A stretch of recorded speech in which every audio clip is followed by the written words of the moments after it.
모든 교회들이 잊지 않고 지키고 있는 고난과 속죄의 죽음 그리고 부활의 소망에 대한 의식이 하나 있는데 그것이 바로 성찬입니다.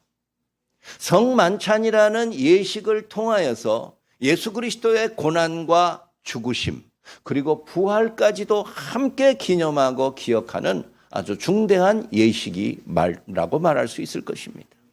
오늘 이 시간 성찬식을 앞두고서 성만찬에 대한 성경적인 교훈과 의미를 그런 의미에서 함께 잠시 상고해 보고자 합니다. 첫째는 성만찬은 그리스도에게 받은 대로 행하는 것이에요. 그리스도로부터 받은 성만찬이라는 사실이 가장 중요합니다. 고린도 교회는 사도 바울이 알고 있는 수많은 교회들 중에서 가장 골치 아픈 교회예요. 가지 많은 나무 바람 잘 날 없다는 말이 있는 것처럼 교회가 크고 고린도 교회의 숫자가 많다 보니까 여러 가지 문제점들도 많이 발생하고 괴로움도 많아요. 바울이 고린도 전후서를 그렇게 길게 써서 편지로 그들에게 보낼 수밖에 없었던 이유도 그만큼 고린도 교회가 가지고 있었던 신앙적인 위기와 고난과 문제들이 많았다는 뜻이에요. 바울이 고린도 교회에 특별히 이 분열과 서로를 비방함과 복음의 본질을 제대로 이행하지 못하는 것에 대하여 교훈을 하고 답변을 하면서 오늘 이 고린도전서 11장에서 성찬에 대하여서 대답했습니다. 아니, 성찬이 교회의 분열과 교회의 문제를 해결하는데 무슨 정답이 됩니까? 해결책이라도 된다는 말입니까? 우리 그렇게 의문을 가질 수 있습니다. 그럴 수 있다는 거예요. 바울이 고린도전서 11장에서 느닷없이 갑자기 성만찬에 대하여서 얘기하는 게 아닙니다. 고린도 교회 교인들이 갖고 있는 잘못된 신앙의 모습들, 게으른 신앙의 모습들, 그리고 복음의 본질에 대하여서 떠나 있었던 그들에 대하여 경고하고 질책하고 채찍질하고 나아가서는 성경적인 대안과 모범을 제시했는데 그게 바로 성찬이라는 것이지요. 바울이 고린도 교회의 문제를 해결하기 위하여서 성만찬이라는 것을 처음으로 제안한 것은 아닙니다. 그건 아니에요. 오늘 우리가 읽은 23절 말처럼 바울은 나도 주께 받은 것이다 이렇게 표현하고 있어요. 뭐를? 성만찬이요.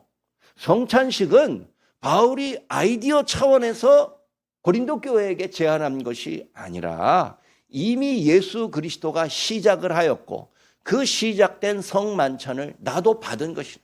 물론 바울이 예수님을 만나서 직접 전달받은 것은 아닐 것입니다. 성찬은 12제자들과 처음 시작했기 때문에 베드로를 비롯한 사도들로부터 바울도 전해 듣고 또 그들이 주관하는 성찬에 바울이 참석한 다음부터 야, 성만찬이라는 것이 이렇게 중요하구나. 우리의 신앙생활에서 빼놓을 수 없는 중요한 예식이구나. 이거를 발견하면서부터 그 속에 담긴 중요한 복음의 능력과 하나님의 은혜를 깨닫게 된 것이에요. 바울은 이처럼 성찬의 가장 중요한 첫 번째 의미를 주께로부터 받은 것이니 우리가 그것에 대하여 이러쿵저러쿵 따지지 말고 그대로 행하자 이거예요. 우리 요즘 사람들 똑똑하고 많이 배운 사람들일수록 잘 따지죠. 예. 그런 경향이 있어요. 옛날에 많이 배우지 못한 우리 부모 세대들은 뭐 내가 아는 게 없으니까 나보다 많이 배운 사람이 이건 이거야 이렇게 얘기하면 뭐 그런가 보다 이렇게 받아들였어요. 근데 요즘은 다 젊은 뭐 세대들이 50대 이하 세대들은 대부분 다 배울 만큼 배우다 보니까 뭐 하나 의견을 하나 이렇게 종합적이고 도출하려면 힘들어요. 서로 다 자기가 주장하는 바가 다 달라요. 오늘 여기에서도 바울이 특별히 이와 같은 예식을 통하여서 강조한 것은 그리스도로부터 성찬에 대한 명령은 받은 것이니 이것이 왜 드려야 되느냐, 이거는 언제 어떻게 드려야 되느냐, 이렇게 드리는 것이 제대로 이런 거 너무 따지지 말라는 거예요. 주께서 받은 그 의식을 그대로 우리가 행하는 것이 그게 신자의 도리요 교회의 사명이라는 거예요.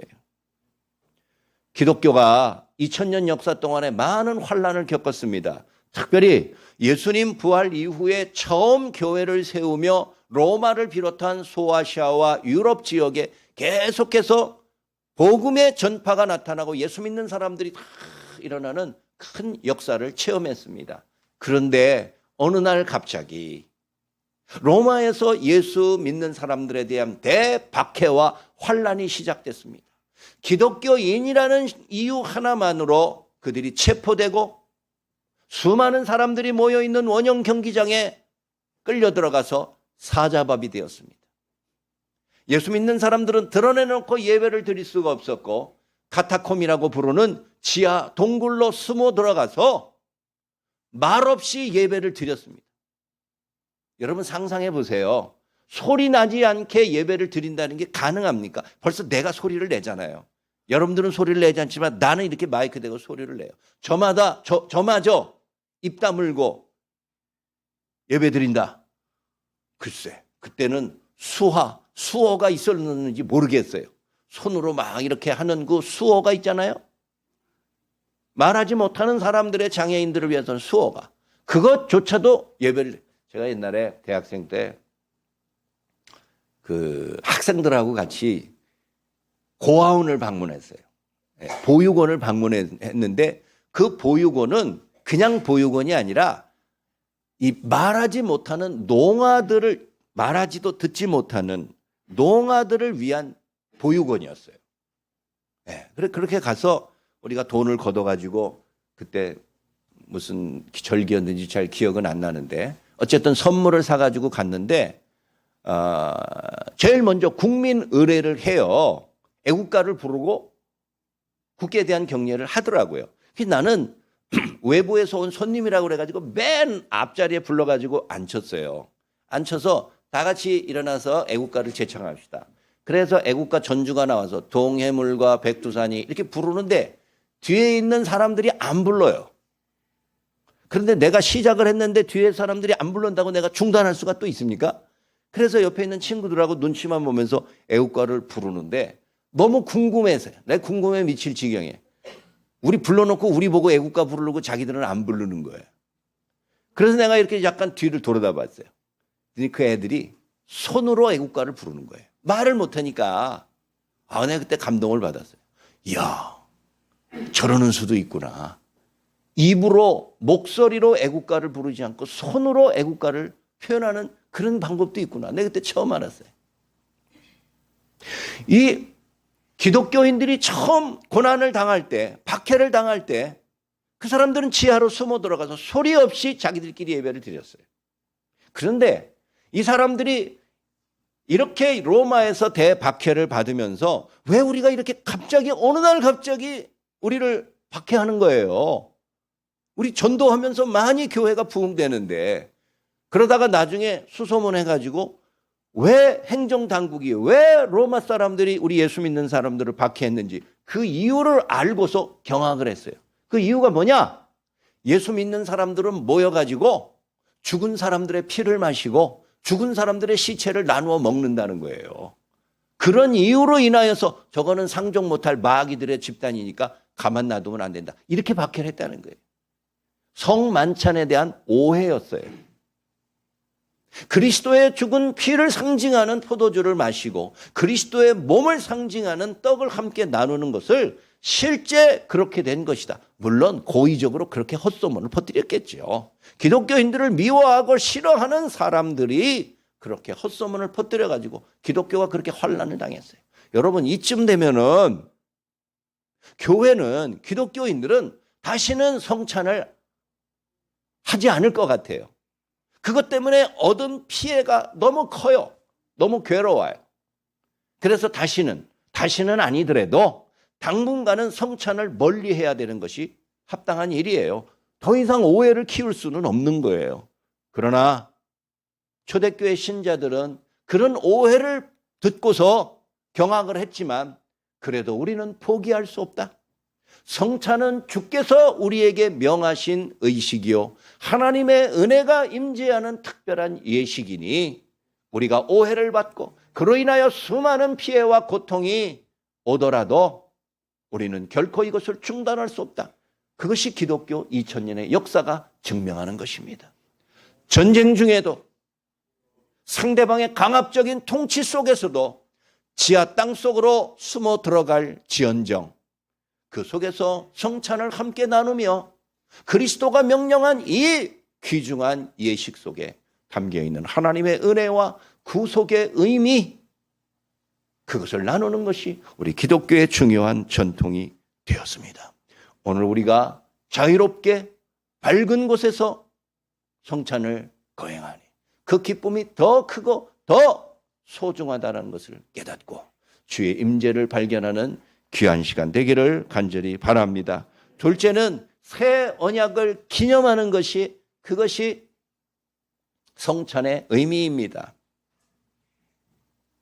예수 그리스도가 명하신 성만찬 이전에도 하나님의 약속들은 많았습니다. 구약 성경을 보세요. 아브라함과 맺은 언약이 있고 다윗, 모세 그 밖에 믿음의 선조들과 맺은 언약들이 많아요. 하나님의 약속들이 많아요. 그런데 그 약속의 진짜 목적은 죄 용서함에 대한 은혜예요. 하나님이 네 죄를 내가 용서하기 위하여서 이러이러한 약속을 행하고 네가 이러이러할 때에 내가 너에게 죄 용서함의 은혜를 주겠다. 그게 하나님의 약속의 골자예요. 그런데 구약 시대의 이스라엘 백성들의 그 하나님으로부터의 약속은 한시적이에요. 일회용이란 말이에요. 일회용. 그래서 이스라엘 백성들이 그들의 죄를 용서받기 위하여서 흠없는 제물을 가져다가 제사장에게 대신 제사를 드려서 죄 용서의 은혜를 받아요. 그런 일들이 얼마나 많았겠어요. 사람마다 다 제사를 드리는 거죠. 어떨 때는 국가가 나서서 전국적인 제사를 거행하고 솔로몬은 1000번제, 1000마리의 제물을 드려서 국가적으로 제사를 집행할 때도 있었어요. 그러나 그 엄숙한 제사일지라도 일회용입니다. 내가 오늘 값비싼 양으로서 제물을 드렸다고 해서 내 죄의 용서함이 1년 동안이나 유지되는 것은 아니라 그런 말이에요. 내 죄에 대한 용서함은 한 번이에요. 단번으로 그치는 거예요. 그러니 내가 똑같은 죄를 다음번에 저질렀을 때 똑같은 제물과 똑같은 제사를 드려서 하나님의 용서를 구해야 되는 거예요.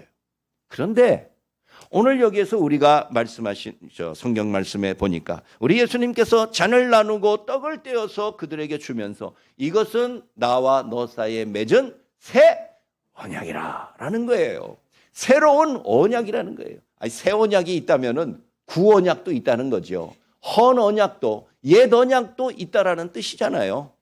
옛 언약은 이렇게 수없이 많았어요. 개별적인 언약이기도 해요. 저 사람에게는 그 하나님의 약속이 유효하지만 나한테는 아무 관계없는 언약이요 내용일 수도 있는 거예요. 그 사람이 죄를 지은 것이 나하고는 상관없는 거니까. 그러나 오늘 예수 그리스도께서 성찬을 통하여서 자기 자신의 피 흘림과 십자가의 죽으심은 모든 사람들을 한꺼번에 효과 있게 만드는 새로운 약속이라. 주님이 그것을 우리에게 가르쳐 주신 것입니다. 그것이 성찬이 갖는 두 번째 우리의 목적이요 의미예요. 한 마리의 어린 양을 우리의 죄를 대신하여 제물로 바치는 것도 죄 용서함의 은혜가 큰데 하물며 예수 그리스도가 살아있는 무죄한 자기 자신의 몸을 들여서 한 사람과 한 교회가 아니라 한 예수 믿는 사람들이 아니라 온 세상의 인류들, 과거에 왔었던 사람들과 지금 살고 있는 우리들과 심지어 아직 태어나지 않은 다음 세대들에까지도 미치는 그 엄청난 구속의 은혜를 보이셨으니 예수 그리스도가 자기 자신을 통해서 보여주신 새로운 언약이 얼마나 귀합니까? 비교할 수 없는 거예요. 그 이전에 있었던 구약의 수많은 제사와 약속의 의식들을 다 합친 것보다 예수 그리스도의 속죄의 희생 하나가 더 귀하고 크고 위대하다는 것, 그것을 깨닫는 우리 이 시간 되기를 간절히 소원합니다. 마지막 셋째는 예수 그리스도가 다시 이 땅에 오시는 재림의 때를 고대하는 것, 그게 성찬의 마지막 의미인 것이에요. 오늘 말씀 26절에 보니까 예수 그리스도의 십자가의 죽으심을 그가 오실 때까지 전하는 것이다 라고 그런 거예요. 성찬식을 왜 합니까? 우리끼리 그냥 서로 먹고 마시고 연합된 모습으로 한다는 그런 의미만이 아니에요. 이런 성찬을 통하여서 예수 그리스도의 희생, 죽으심의 의미를 되새기고, 그리고 이 희생이 여기 모인 우리 몇 사람들만이 아니라 모든 사람들, 모든 세대에게 골고루 임하시는 하나님의 구원의 은혜라는 것을 전하는 거예요. 전파하는 거예요. 그것이 진정한 소망의 은혜인 것이지요. 그것이 성찬이 우리에게 주는 기쁨이라는 것이에요. 그런데 여기서 의문이 들어요. 아니, 다시 오실 때까지 전한다는. 아니, 예수님은 죽는다면서요. 이제 십자가에 죽으신다면서요. 죽는데 어떻게 다시 와요? 다시 오질 못하잖아요. 많은 사람들이, 많은 제자들이 조금 황당하게 여겼을 거예요. 아니, 방금은 십자가에 못 박혀 죽으신다면서 뭘 다시 오신다. 다시 오실 때까지 나의 죽음을 많은 사람들에게 전하라. 그렇게 말씀하시는가? 최후의 만찬에 대한 생생한 기록인 마가복음 14장 25절에 보면은 예수님이 최후의 만찬을 하시면서, 성만찬을 하면서 이렇게 말해요. 내가 내게 주는 이 만찬은 하나님의 나라가 이 땅에 다시 오실 때까지 내가 다시는 먹고 마시지 아니하리라. 하나님의 나라에서 새롭게 주어지는 구속의 은혜가 내게 있기 전까지 내가 함께하지 않겠다. 우리 주님이 그렇게 말씀하셨어요. 그게 무슨 말이냐? 주님은 성만찬이 여기서 끝나지만 다음에 예수 그리스도가 이 땅에 오는 재림의 종말의 순간에 모든 사람들이 함께 이 성만찬을 다시 동참하기를 바란다, 그런 뜻이에요. 그러니 우리가 성찬을 기회 있을 때마다 행하면서 장차 오실 예수 그리스도에 대한 재림의 소망을 기억해야 된다는 거예요. 아니, 아직 오지도 않았는데, 언제 올지도 모르는데 그걸 그때 가서 하면 되지. 우리 생각들은 그렇게 해요. 아니에요. 그렇지 않습니다. 종말의 때에 이루어질 예수 그리스도의 재림을, 이 요즘 우리 한국 사회에서 벌어지는 이런 그 이단 사이비 종파의 99%는 다 종말에 대한 문제하고 연관이 돼 있어요. 그래서 이 정통교회, 기존의 기독교에서 종말에 대한 이야기를 조심해서 해야 돼요. 자칫 잘못하면은 엉뚱한 오해를 불러일으킬 수가 있어요.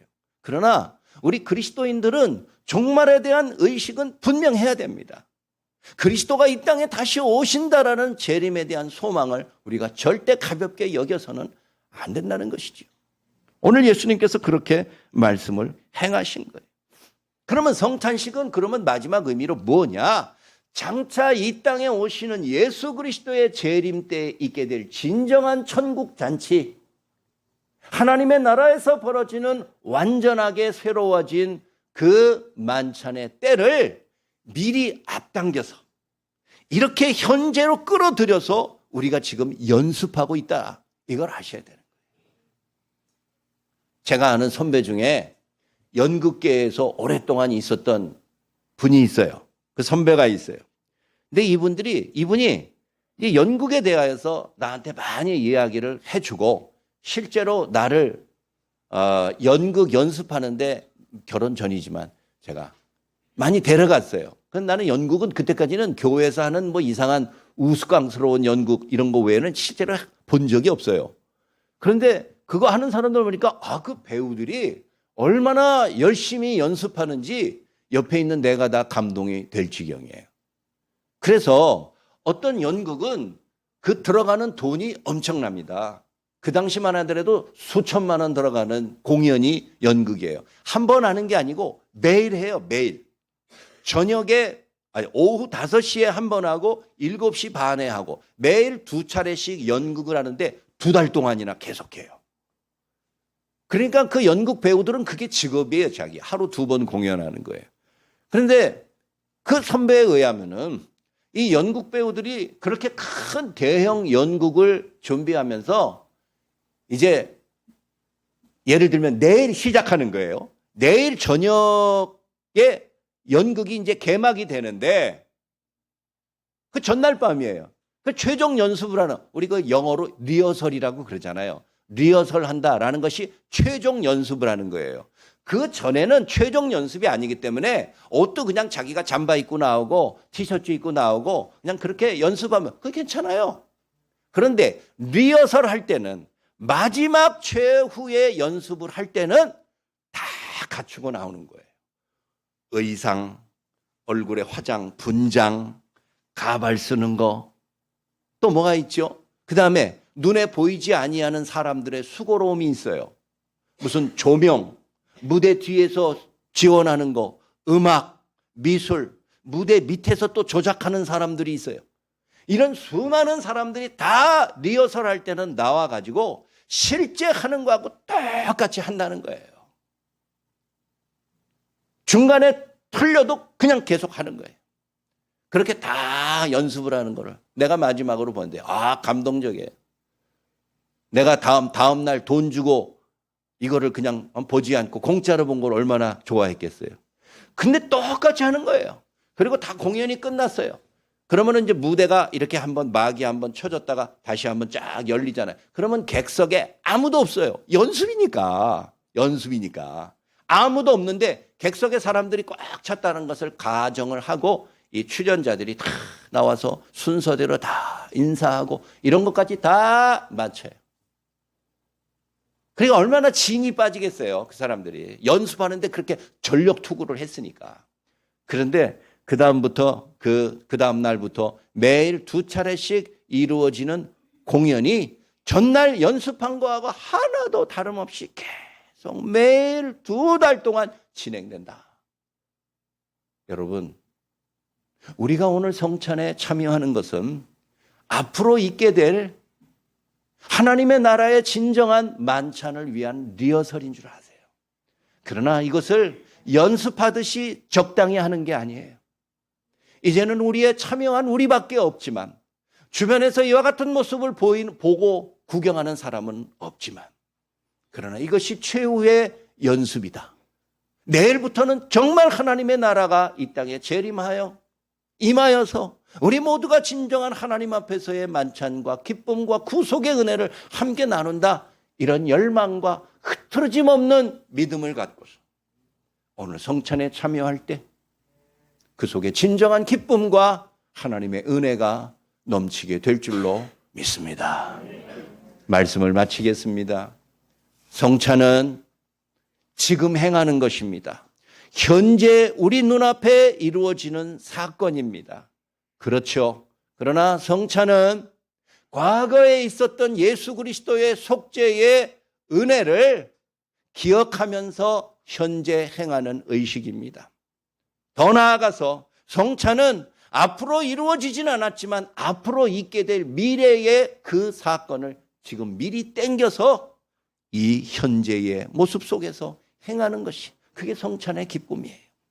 과거의 속죄의 사건과 미래의 구원의 은혜가 한꺼번에 만나서 이루어지는 것이 오늘 우리 눈앞에 벌어지는 현재의 성찬인 줄 기억하시고, 그 속에 담겨있는 진정한 위대한 능력과 은혜가 오늘 우리의 삶 속에서 생생하게 역사하기를 주의 이름으로 간절히 축원합니다.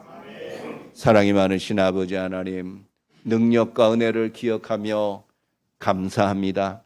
우리 모두 부족한 흠결 많은 죄인이오나 하나님이 여전히 우리 가운데 임재하시고 주의 능력 속에 임하시는 기쁨인 줄 깨달아 알게 하여 주옵소서. 우리에게 주신 성찬의 감격과 의미를 가볍게 여기지 않게 하시고 하나님의 놀라운 은혜와 사랑들을 발견하는 귀한 시간 되게 하여 주옵소서. 이 시간 주 앞에 모였습니다. 성찬에 참여하는 모든 주의 백성들 위로하시고 오늘 주신 말씀처럼 하나님의 능력을 깨달을 수 있는 은혜의 시간 되게 하여 주옵소서. 우리 주 예수 그리스도의 이름으로 간절히 기도하옵나이다. 아멘. 우리 계속해서 성찬식 거행하겠습니다. 우리 다 같이 찬송가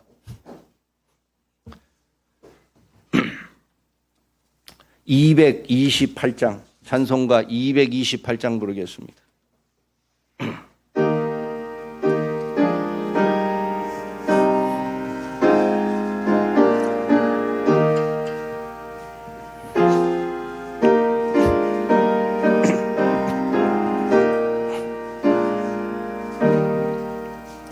오 나의 주님 신이 백오니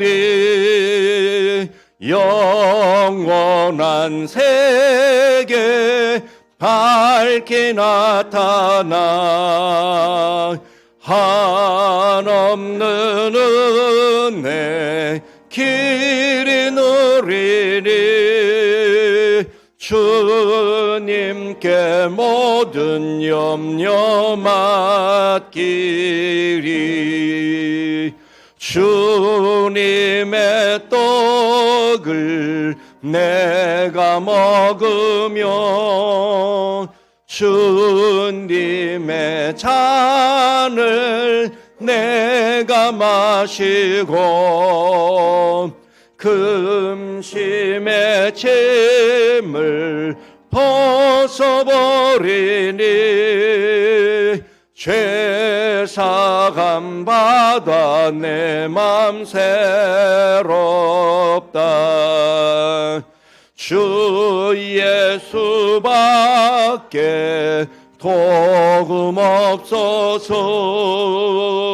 주님의 팔에 의지합니다.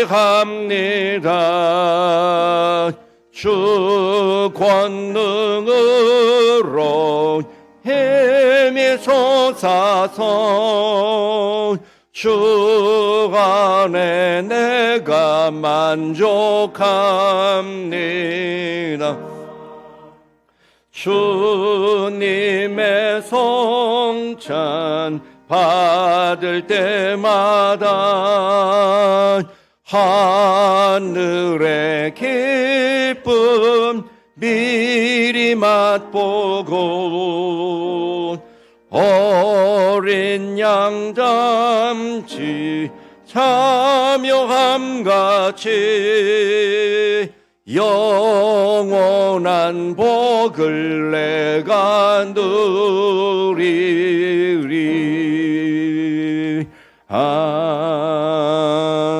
아멘.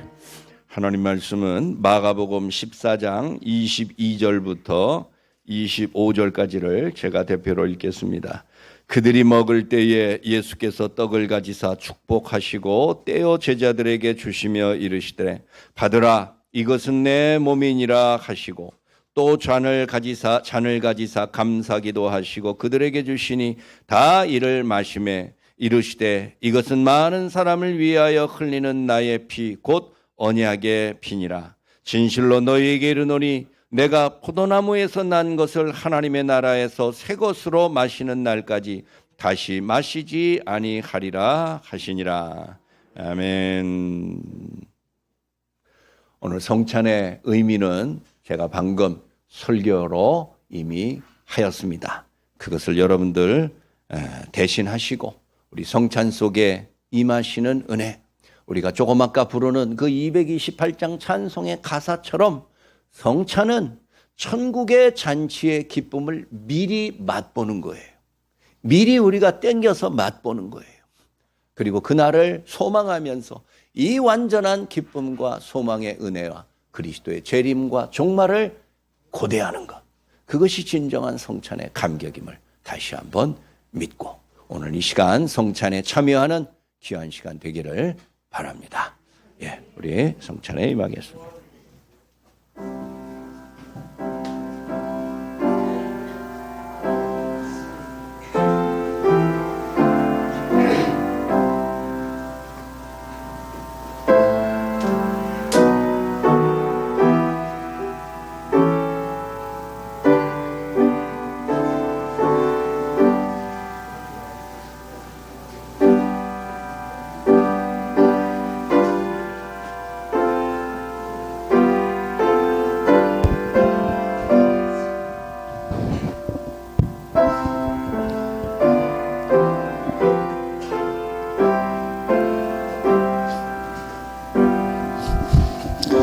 우리 이 시간 다시 한번 기도하고 떡을 그리고 이어서 잔을 들겠습니다.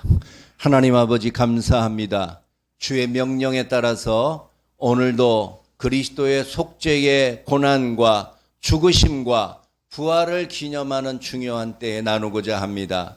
이 한 덩이의 떡 조각이 한 잔의 작은 모습이 예수 그리스도의 희생과 속죄의 능력임을 알게 하여 주옵소서. 이것을 함께 먹고 마시며 우리 모두가 서로 연합의 모습이 되게 하시고 그리스도의 몸을 이루는 지체의식을 깨닫는 은혜의 시간 되게 하여 주옵소서. 우리 주 예수 그리스도의 이름으로 간절히 기도합니다. 아멘. 자, 먼저 떡을 나누겠습니다.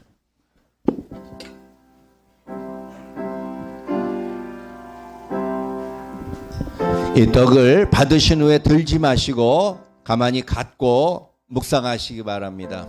다 나눈 다음에 한 목소리로 신앙 고백하고 들겠습니다. 성찬식은 세례받은 사람만 참여할 수 있습니다. 유아 세례를 받고 입교한 사람들만 참여할 수 있습니다.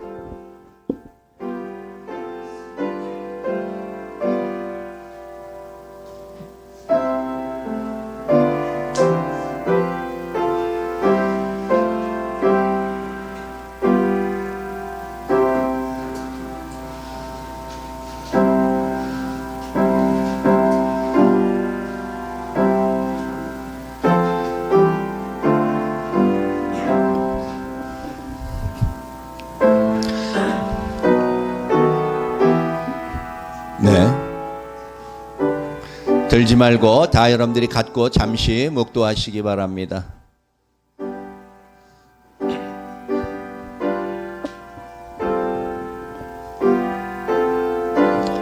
아직 받지 못하신 분, 세례교인 중에 받지 못하신 분 손 들어 주십시오.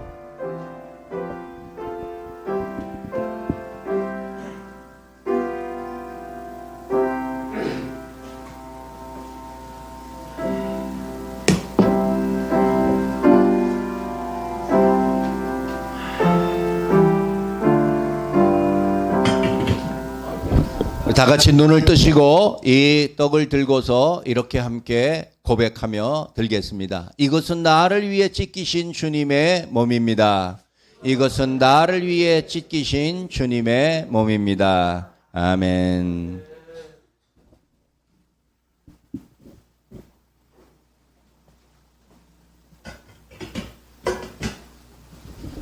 우리 계속해서 잔을 나누겠습니다. 잔도 마찬가지로 들지 마시고 그 앞에 성경 놓는데 흔들리지 않게 잘 놓으시고 기도하시다가 마지막에 고백하고 들겠습니다.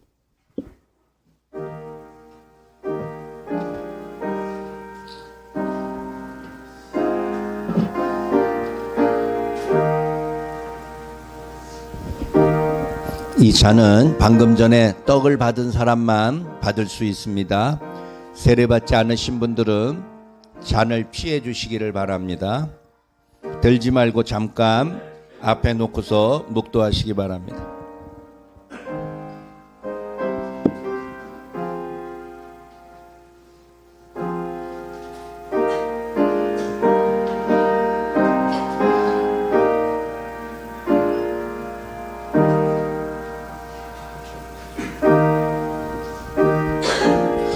우리 주님께서 기념하라 라는 것을 기억하며 이 떡과 잔을 듭니다.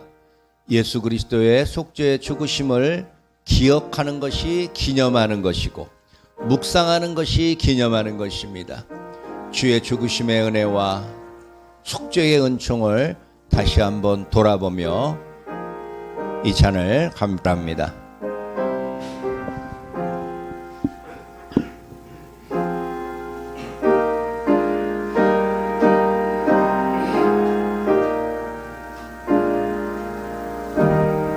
아직 잔을 받지 못하신 분 손 들어 주십시오.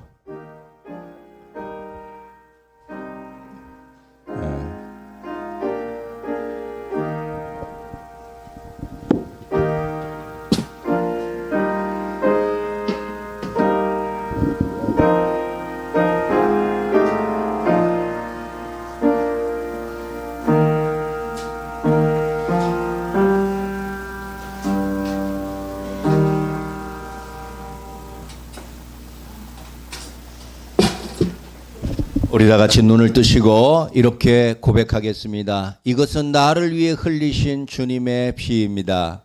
이것은 나를 위해 흘리신 주님의 피입니다. 아멘.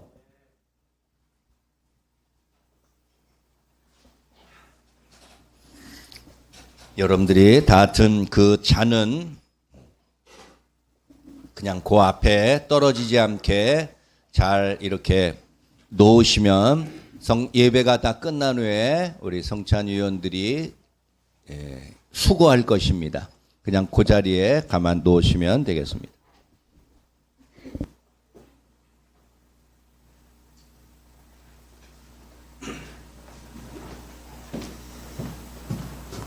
우리 다시 한번 기도드리겠습니다.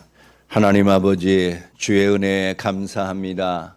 주께서 명하신 성찬은 교회에서 행하는 예식 가운데 하나가 아니라 우리끼리 회의에서 결정한 행사가 아니라 주께서 정하시고 명하신 귀중한 예식입니다. 우리 모두가 이것을 행하며 같은 피를 마시고 같은 몸을 먹어서 한 몸을 이루었다라는 지체와 연합의식을 갖게 하여 주옵소서. 우리가 서로 다른 사람일지라도 한 그리스도 안에서 한 몸을 이루었다라는 것을 늘 잊지 않게 하시며 속죄의 기쁨과 소망의 은혜가 매일매일 삶 속에서 영향을 미치며 감격이 넘치게 하시고 주님 오시는 그날까지 이 일들을 그치지 않고 계속하여 하나님의 나라에 임하는 순간까지 역사하게 도와 주옵소서. 예수님 이름으로 간절히 기도하옵나이다. 아멘. 다 같이 일어나셔서 280장 찬송 부르겠습니다.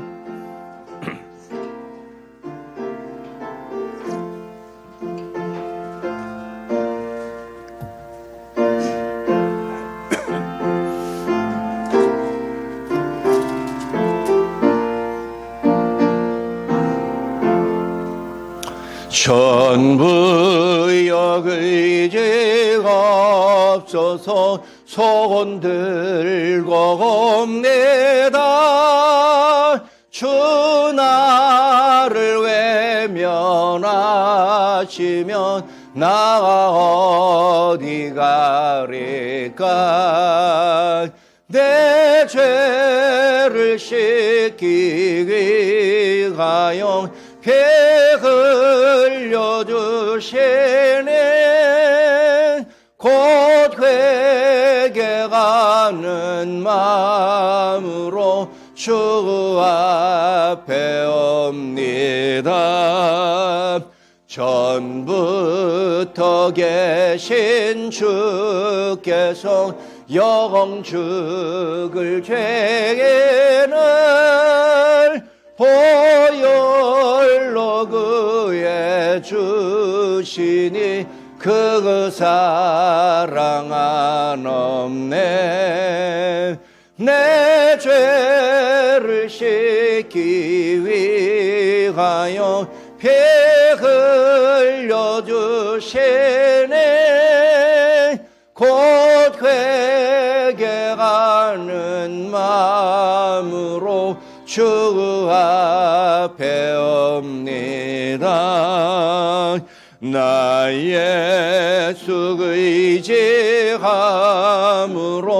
그분 권능 받아서 주님께 구한 모든 것 늘 얻겠습니다.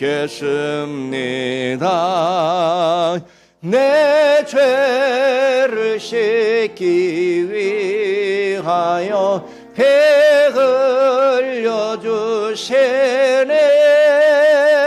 곧 회개 갚는 마음으로 주 앞에 옵니다.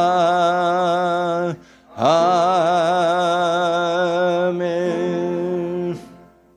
모든 인류의 구원을 위하여 자기 몸과 피를 아끼지 않고 내어주신 예수 그리스도의 은혜와 창조주 하나님의 사랑과 성령님의 위로 교통 충만케 하심이 이 땅, 이 삶뿐만 아니라 주님이 이 땅에 다시 오시는 재림의 종말의 순간까지 오늘 이 예식을 통하여 하나님의 임재와 주의 복음 전파의 사명을 끝까지 감당하기로 작정하는 머리 숙인 모든 주의 자녀들 위해 이제부터 영원까지 항상 함께 하실지어다. 아멘.